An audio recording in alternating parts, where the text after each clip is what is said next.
If you have multiple objects that need random colors, first select your object, go to Material, select New, make sure you are in Material Preview.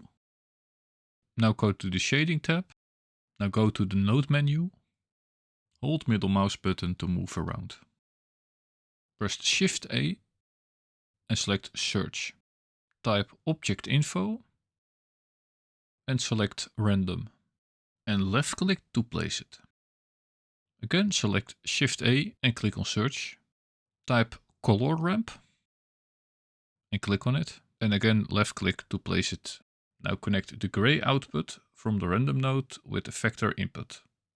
And connect the yellow output from the color ramp to the base color. Now in the color ramp, press the plus icon 3 times. Press the plus icon more if you want more colors. Click on the arrow pointing down and select Distribute stops evenly. Click on Linear and change it to constant.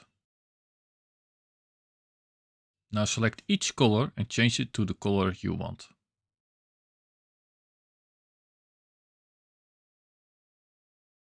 Now go back to the Layout tab.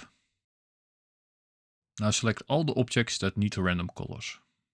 Shift select the object that has color, so it has the light orange outline around it. Now press Ctrl L and select Link Material.